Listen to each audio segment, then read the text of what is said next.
Good morning. We're live, guys. Good morning, good evening, good afternoon, wherever you are, whenever you are. Thank you for watching this video. Man, so sad, so sad. Price has gone down on Bitcoins.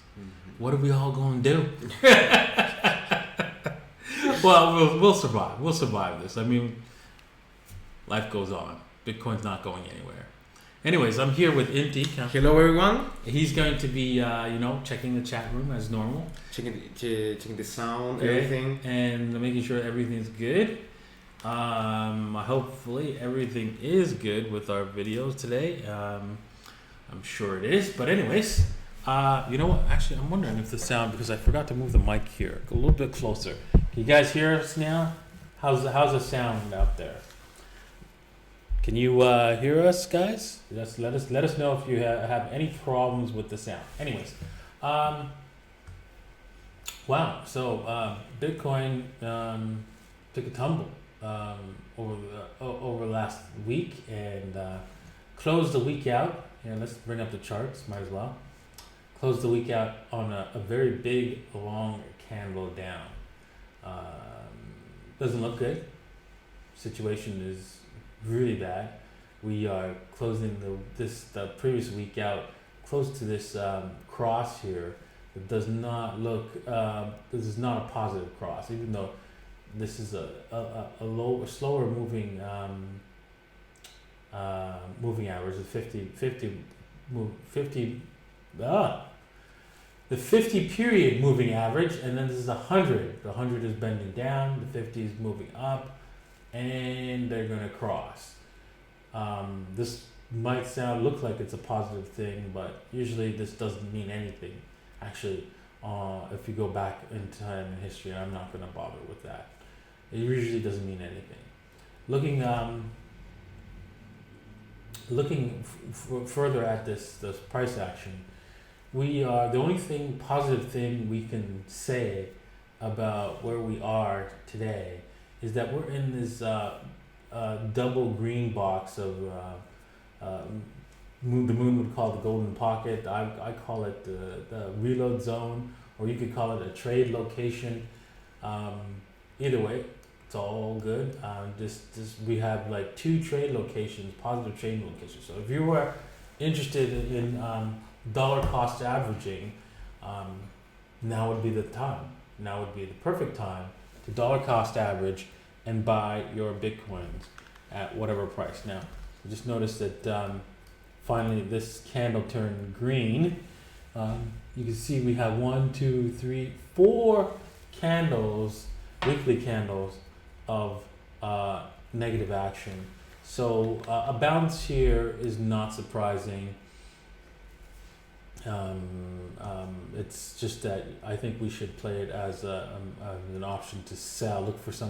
Look for a point to sell this rally somewhere higher, hopefully this week, because there's no hope really until actually Bitcoin decides to create a lower high. Basically, we go higher, come back down, test the bottom, don't quite break the bottom, and then go higher, and on a slow bouncing up forward, and that we are a long ways from that.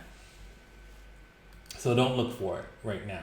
The only positive action for if we go down to a lower time frame, you can see that we are these trend lines that I have here. We've broken down through the bottom of the trend line. It had a couple of hourly closes below that, but then we've broken back up above it. I really think that we could probably come back up to, let's go back to the weekly actually, because that would be a more clear picture. I would say we have to draw some fibs all the way from the bottom here. Hang on a second, let's see here. I wish I could get that magnet. Oh, the magnet is set all the way from here to there. And if we now, where are my numbers? That's weird. I don't see the numbers for the Fibonacci levels. That's so strange. I don't understand. gonna have to switch from their old this Koenergy to their beta version because things are breaking badly on the on the older version, and I think they stopped supporting the old version. But anyways, let's see here. We've got the third. This is the 23.6 level. This is the 38.2, which is at 90. Wow, is that right? That doesn't seem right. Do I have it on reverse? Reverse, yeah, I got it right. Color is orange, is green, yellow.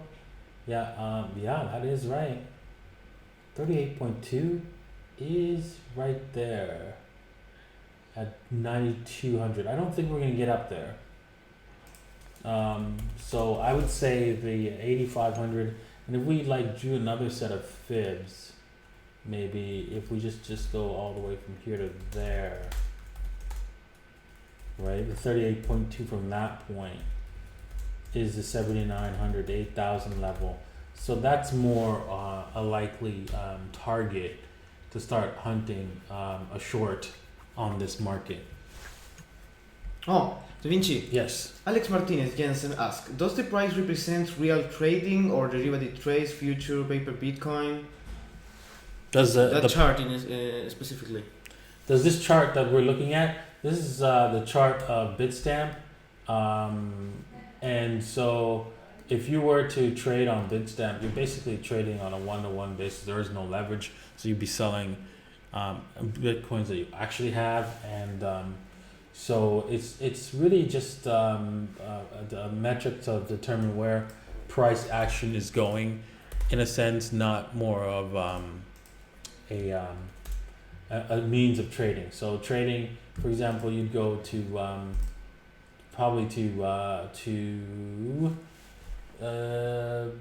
Bybit to do your actual trade. So let's see if we can bring up a Bybit price chart here. Let's see here. Okay, I am going to load up Bybit price chart right here. Load chart. There we go. And we are here. So again, just so I remind people, right? Mm-hmm. If you don't know how to trade on a daily basis, you should not be trading. Do not trade at all, right? If you want to click on my Bybit link and try your luck, right?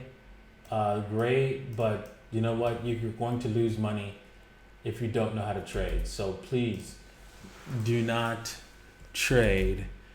And if you do decide to trade, use my Bybit link, because and not know how to trade, you're going to lose money. And if you use my link, maybe I can save you if you get completely wrecked. I can recover a little bit of your funds, not a whole lot, but a little bit. And then you have to promise me not to trade ever again, right? Unless you spend, 1 year's course on trading. Alrighty, so look, we're looking at the 5 minute here, and looks like we are going to bounce. Things are looking good. I think we might have a little, once we bounce up here, I think we're gonna have to test this bottom once again before we actually see the bounce really move higher. So if you were interested in playing this bounce, right? Again, let the market come to you. You set the fibs, right? Either do you buy in at the 61.8 or the 78.6, right? And that's where you'd be waiting for your buying opportunity. You don't chase this market. That's how you get wrecked. So wait for it to come to you if you want to go for a long. But again, that's kind of scary, because this market could always just roll straight down to the $6,000 mark. So I would wait for the bounce and see where you can take a short. on this market. It's kind of harsh, man. I'm hoping that we can get above the 7,000 mark. This is, you know what? Honestly, now I look at the perpetual swaps. An $8,000 move, although would be the proper place to start looking for shorts. Right here is also another location where you should start looking for hunting shorts and maybe setting a stop loss at the top of the Bollinger Band here because wow. Or right, I wouldn't say at the top of the Bollinger Band, that's dumb. I would say about the 7,300 level ish is where you'd have your stop loss here. Yeah, because you want these guys to protect you right here. Yeah, I think you should definitely have look for like some sort of like divergence in the price. Got it overbought here. As it's going higher, we're gonna have to go down to a lower time frame to really see any kind of divergence. Nothing here. It's kind of scary to take a short here at this point in time. There's nothing to other than this line say, hey, take the short around this period. That's not good enough, honestly. Honestly, it's not. So it's difficult to say. We're gonna have to wait, give this market a little breather before you actually do any kind of trading. Unless you see some sort of trading plan. If you have a trading plan which tells you to go short or go long, that's the only reason Davinci, why you take a short. Remember the box when we are? That people cannot see the positive chart. They were complaining about it. They can't see this part?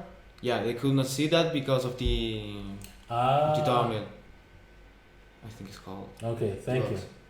Yeah, sorry guys. Sorry about that. So yeah, alrighty. Well, that is it for my chart analysis.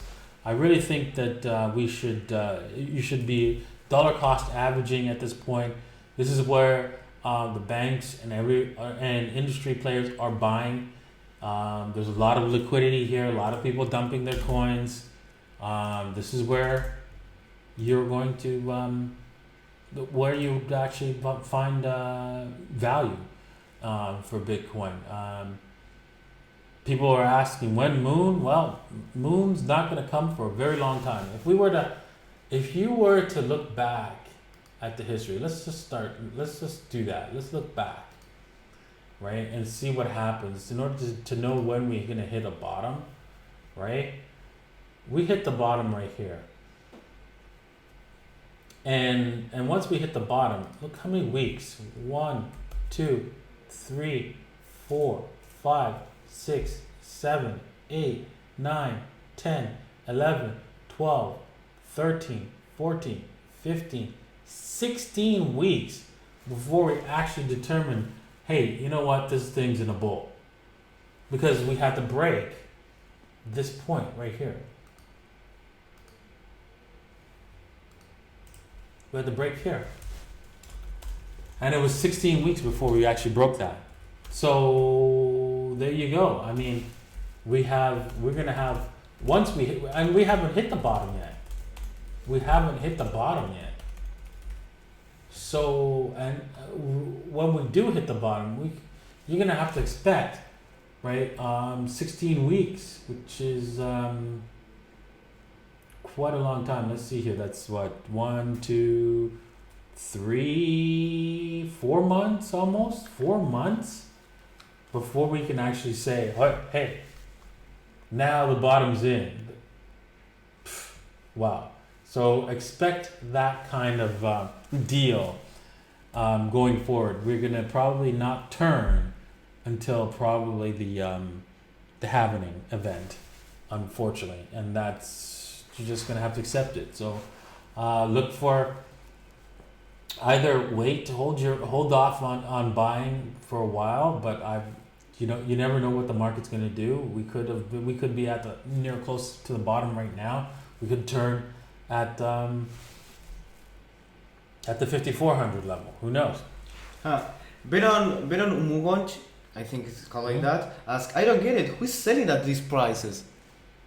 Yeah. You know what? You could say that. You could say that now, and it's just human psychology, right?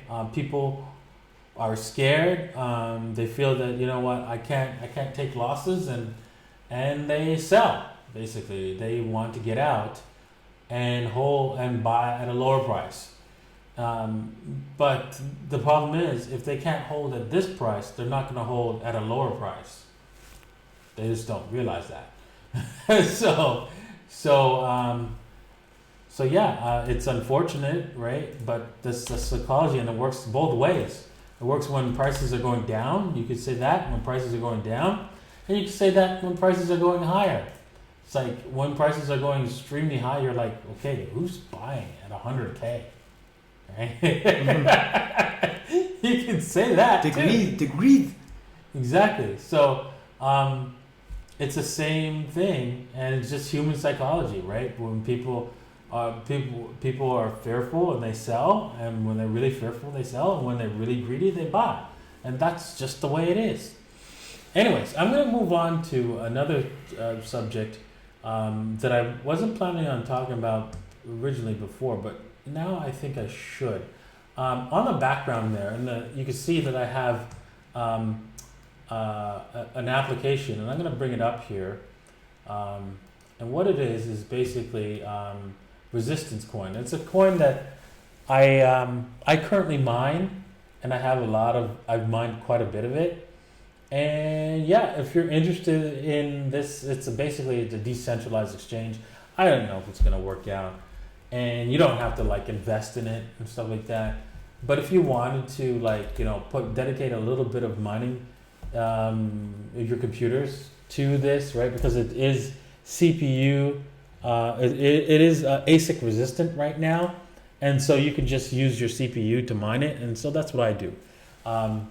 You don't have to like. This is not sponsored, of course, because, you know, I only suggest that you mine it, so not buy it. So yeah, give it a shot. See if you can get some coins, and if it does well, I hope it does, because I'm heavily invested in this actually. Then yeah, I think the decentralized exchanges are the future, and I hope Resistance coin does extremely well in the future, because we need this. We need a decentralized coin, and when we have stable coins, right? Even though governments are going to hate the stable coins, right? It doesn't matter. We're going to have you're going to be able to trade between the stable coins and cryptocurrencies using decentralized exchanges like this one, should this one take off. So then you won't have to worry about KYC. You don't have to worry about the government saying, hey, you can't have an account, right? Because you're dealing with cryptocurrencies. Well, who cares? You have now coins, stable coins, like the DAO, the Maker DAO, or even BuyDAO, right? That give you the dollars without needing to worry about a central bank or a bank account, basically, for that matter. Somebody blocking you from using the money because, hey, it's a decentralized currency now, and you have a decentralized stablecoin. So yeah, it's going to be a great future for everyone else except banks, which is what it should be, right? We need to have a better system than our current banking system, because I tried to open up a business account, another business account, right, in the States, and I asked them, hey, listen, I need to deal with cryptocurrencies directly. Can I get a bank account? And every single place that I went to said, no, you're going to be dealing with cryptocurrencies? No, we're not going to open up an account. No, we're not going to open up an account. And I remember watching a video a while back talking about how the banking industry prevents innovation because they basically decide who's going to have an account, who's going to be who's gonna receive loans, and there you go. So, for example, take a look at our car, right?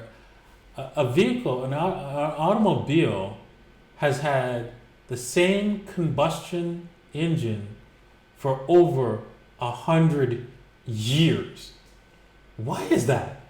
Every other technology has changed completely, except the combustion engine. Yeah, you could say Tesla's coming out with electric cars and blah, blah, blah. But we had electric cars way before Tesla. Even back when we had combustion engines, when the combustion engines were first being used, they had electric cars.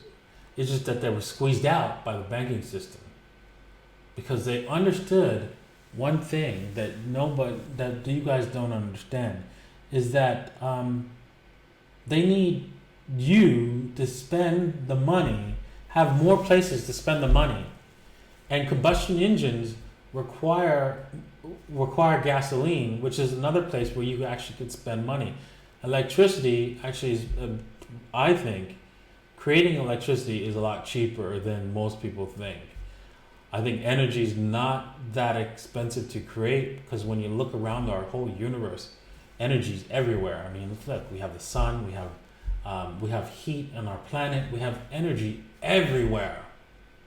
Everywhere. I mean, there have like you could take the radiation from the sun. You could take anything. All of that is just energy.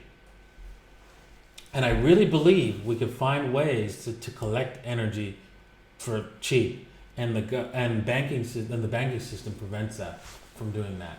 Now, with a new future of cryptocurrencies and a new method of investing in savings and so forth, we're going to see new technologies spring up a lot faster because we'll no longer be subjected to the whims of the bankers. We'll no longer have to say, "Oh, please, sir, can you lend me some money?" And we have to go to bankers to do that. No.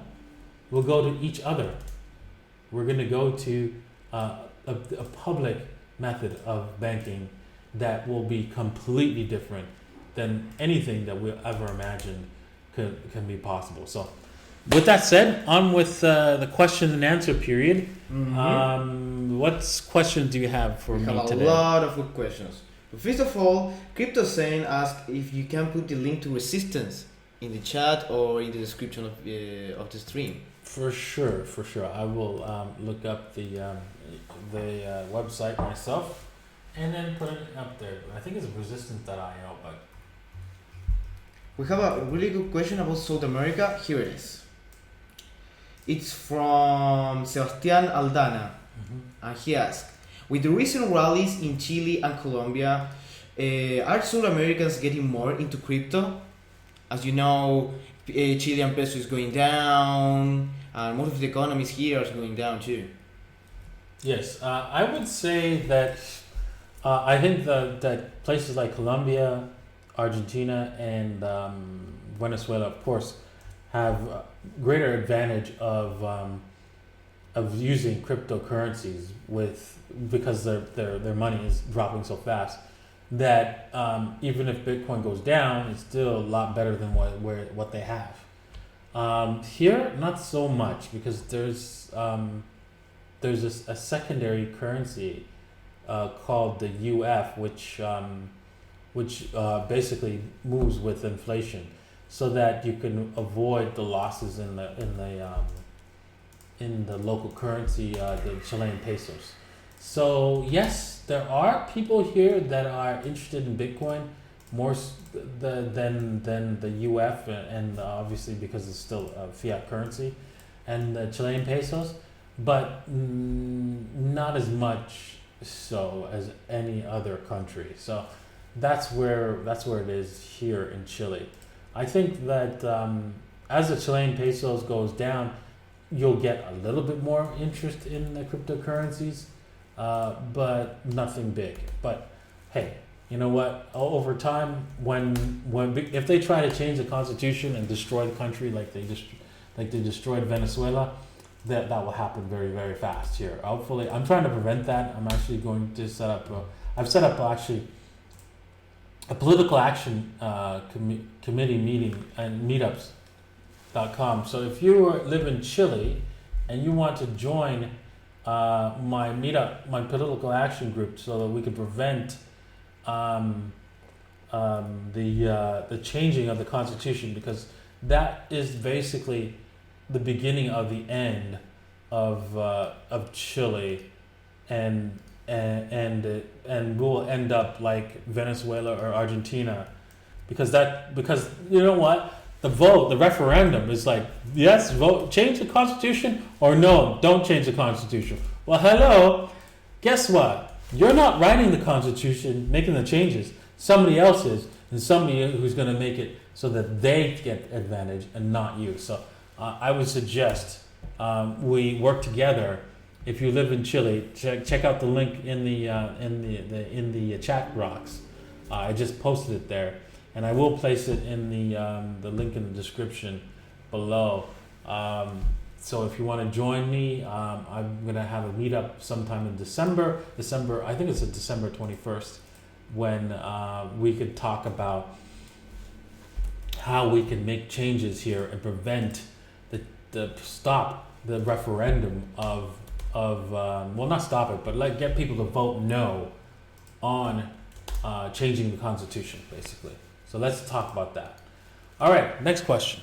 Okay, so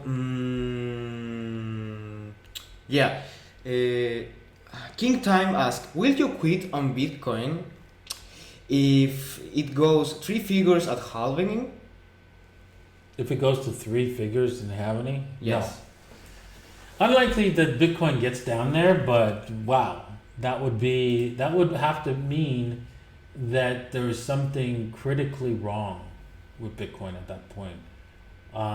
So we'd have to reassess what's going on with Bitcoin and determine if it's like, for example, let's pretend Google programmed their system to capture any Bitcoins that have not moved. Now that will seem scary at first, right? But that would mean that people would have to come up with a new encryption algorithm, not only for Bitcoin, but for everything else. Because Bitcoin is using the same encryption algorithm that everywhere else uses. So that would be the absolute nightmarish scenario, not just for Bitcoin, but for your banks, your online activity. Everything would be open to basically cheating you. So you wouldn't be able to pay anything online, because effectively someone could intercept that and steal your information, steal your credit cards, right? Now, obviously, that would require a quantum computer, and not everybody would have that. Only Google would have that at this point in time. But it would just mean that, for example, North Korea or something like that could create that particular quantum computer, or Russia, and then do the exact same thing, right? So that would be the scare that would create a lot of fear in the market and cause Bitcoin to come down. However, if that was the case, we'd have to look at what can they do. Can they break the hash? Like, for example, if you wanted to grab a hold of Satoshi's Bitcoins, right? Most of his Bitcoins are just Coinbase. And so all you have is the hash of his address hash. So if they weren't able to move that coin, but were able to move coins that he moved to another address, and he reused that same address, only addresses that were used more than once, if they're only moving coins like that, then you know that only the encryption was broken, not the hash, right? And so we have to determine that if the encryption was broken, then you know what? That's okay. We'll just come up with a new encryption. If both the hash and the encryption were broken, that would be a devastating blow to Bitcoins. So because that would mean you'd be able to take, not only go take the address and come up with a public key, but also come up with a private key all at one time. That's kind of next to impossible, but you know, you never know, right? Again, right? This is technology, right? We get smarter and smarter and improve our technology every year. So we have to wait and see. And it looks like, wow, Bitcoin bounced majorly. We are up at $7,200 right now. That's great. Again, you might want to hunt shorts at this point in time and take money off the table, because I do not see Bitcoin not retesting the lows. It's just not going to happen. Could we bounce heavy? We could do heavy. We could go to 9,300, but yeah, it's still not positive territory until we retest the bottom. And even if we don't retest the bottom, it's unlikely we won't. We'd have to still break 10,300, which is way far away. To really say, okay, yeah, who cares about the bottom? We'd have to break 10,300, which is not going to happen. All right, so yeah, next question. Next question. C-Matt asks, can you remember the drop in price that occurred last year between Christmas and Eve? Is it seasonal in your opinion? Yeah, I think it just happened to be. It's just two data points, but then again, from what I've looked at in the sense of the overall theme for Bitcoin, November is not really a good time for Bitcoin. Yes, there are times when November is really good, but for example, only at the bull runs, when we have like major bull runs, November is seems to be a good time frame to end off the bull run, November December time frame. But in overall, I would say seasonally, this is normally not a good time for altcoins in general. Basically, we could see altcoins people are taking profits or are taking losses. They're basically doing tax loss selling around this time, or taking profits around this time, and so we can see a lot of coins, come back, and it'd be a good time to buy. Basically, this is not only a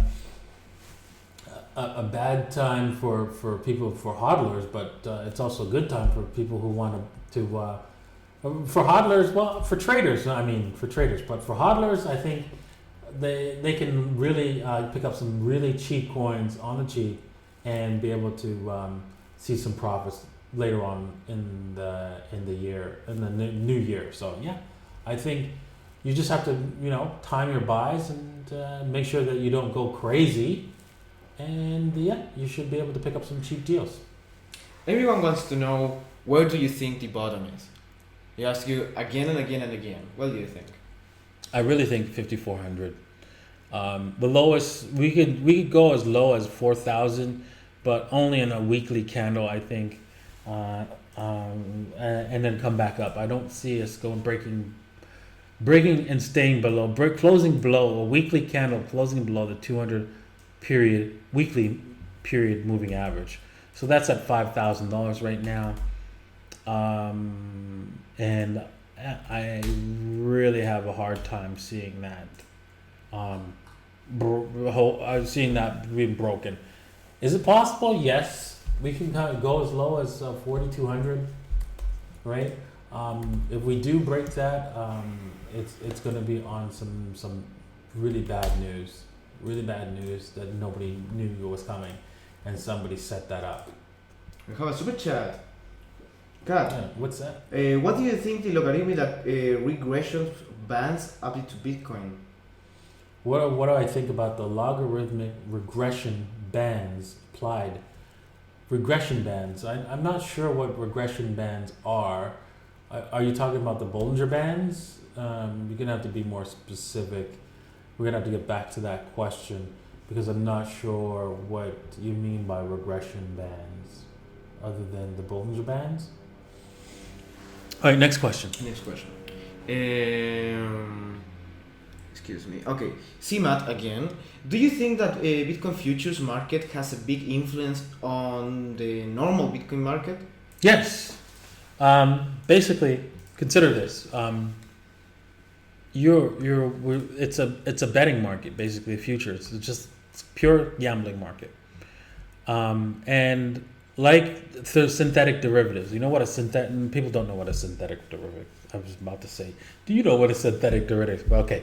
And synthetic derivative is really simple, right? Let's pretend you wanted to insure my house, right? And you don't live in there, right?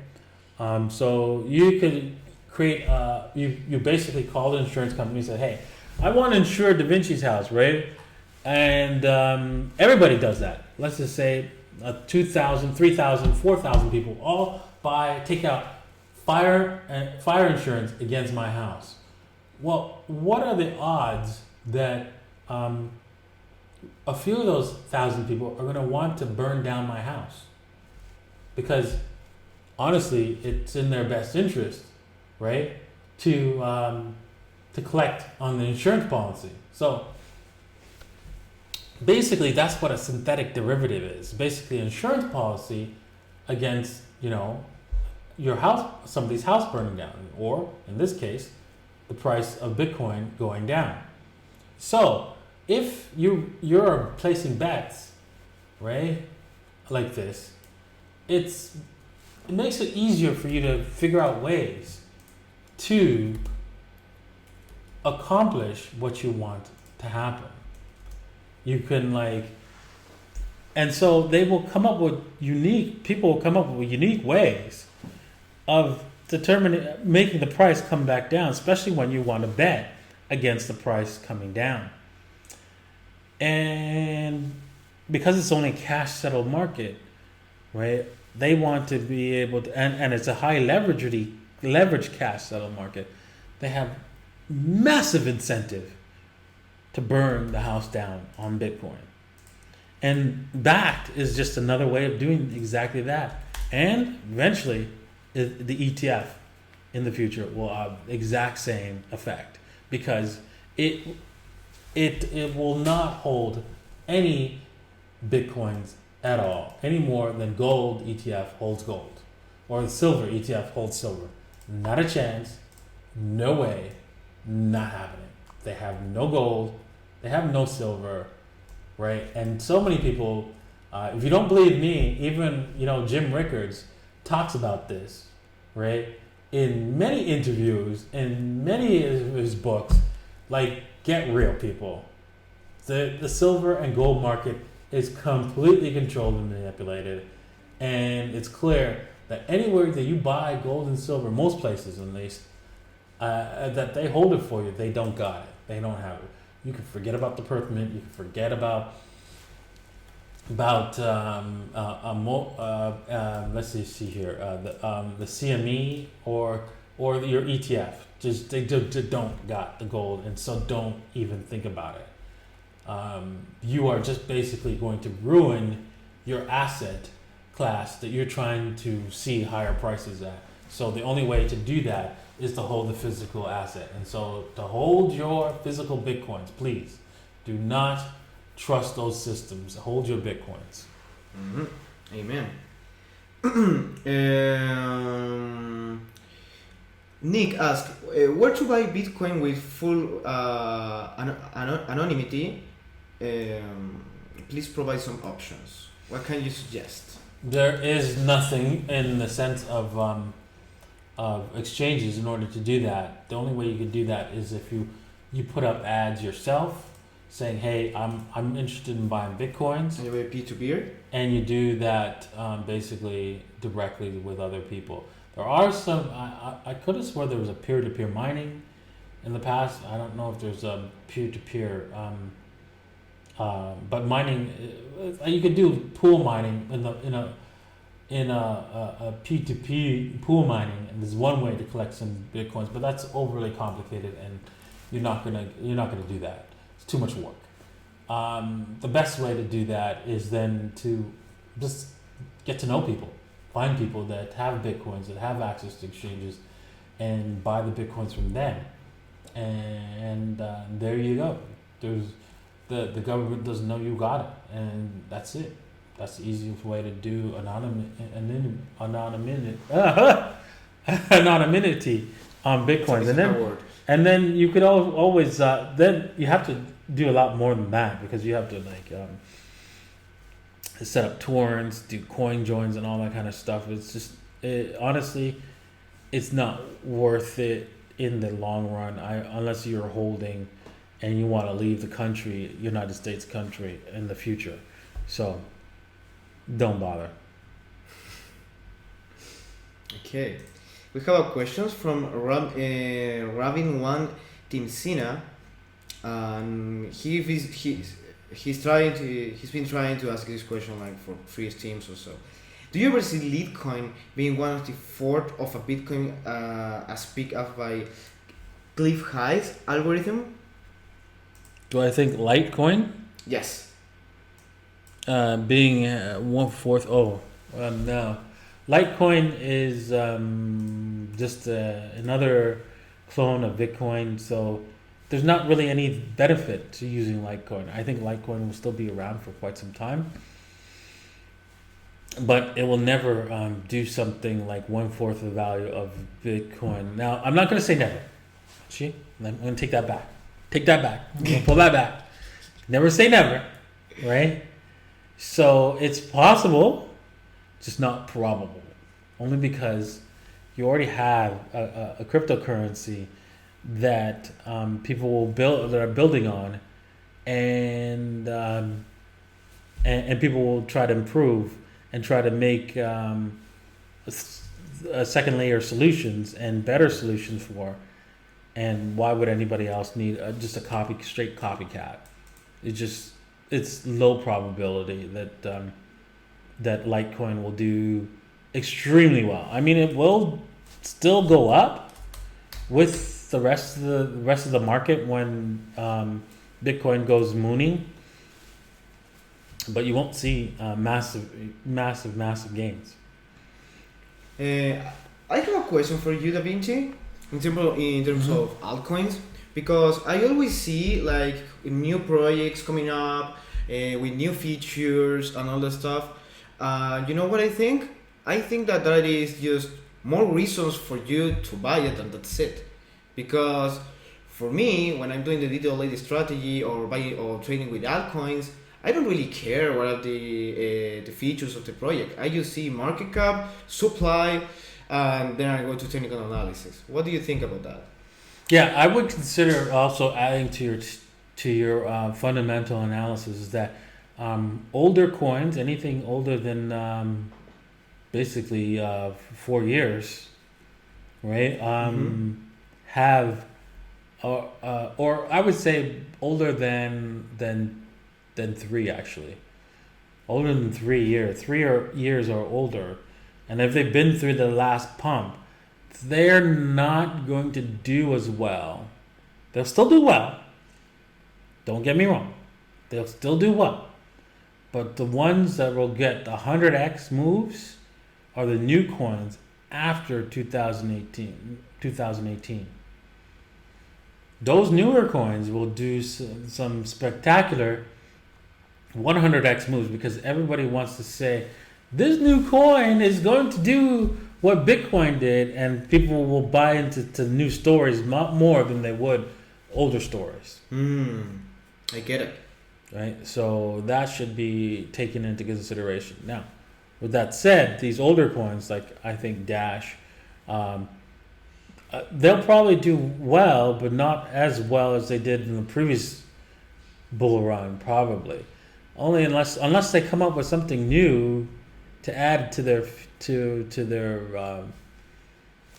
to the coin, right? Like Litecoin, Dash, and all that has to do something bold and innovative to really move ahead in in the future, I understand. into the next bull run.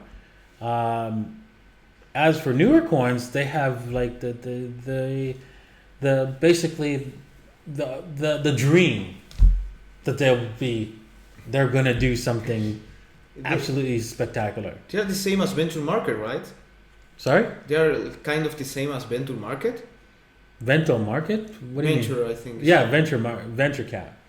Basically, the venture cap stock. Yeah, the venture cap stocks does usually ones that they're gonna do like 100x for you, right? And so, even though they might not have anything new, most people wanted to buy into a new story, basically. All right, so let's do one more question and then end the stream because it's getting a little bit long there. Yeah, there are so many questions people have, man. Mm-hmm. We have like 17 really good questions of the people that I can't go after all of them. All right. That's pretty sad. Okay, do you want on topic, off topic? On topic. On topic, okay. No, this can be fun. Of all the crypto you own, which is the most disappointing investment? Which was the most disappointing Or investment? Was the most? I think the most disappointing investment was in what's it called? An ICO that I purchased. It was Reputation, or what's it called? Not Ripple, but Jesus. It's called REP is the name, is the symbol name, but it's also called. Hang on a second, I'm not forgetting the name of it. Let's see. Let me look it up. REP is called.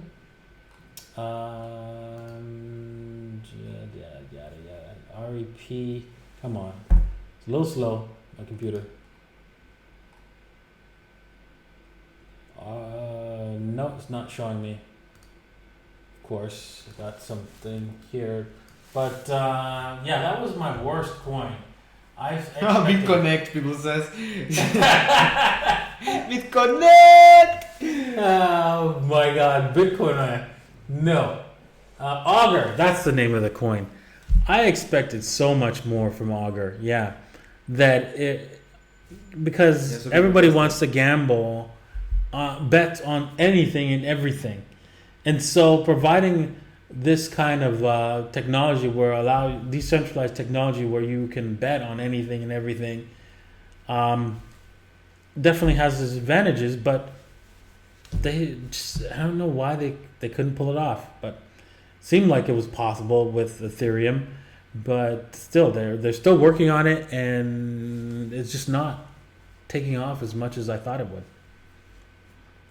So with that said, thanks for all your questions. I appreciate answering everybody's questions and doing these live shows. And yeah, I've been neglecting my other channels because you know what, I have a lot of work to do. I realized that I want to do a Spanish channel, but I really can't. I have this Spanish channel called Davinci J15 Chile. And I'm really sorry for all my Spanish speakers out there. I'm probably going to do videos here and there on that channel, but that's about it. Hey, here's a question that has to do with that. Electromillas says, have you talked about Davinci's partner, it means me, translated into Spanish as a brief summary of what that counts? Because he obviously understood I'm a Spanish speaker. Yeah, exactly. That could be a good idea. Yeah, it's just that right now these videos are quite long, and he's working on other things, right? Working on learning how to trade so that he can do full-time trading. So yeah, maybe we'll do something. Whenever I do shorter videos, that he'll translate and do the video in Spanish. Maybe we can do that. Anyways, well, thank you for watching this live stream, and I hope to see you guys tomorrow. Bye, guys. Take it easy.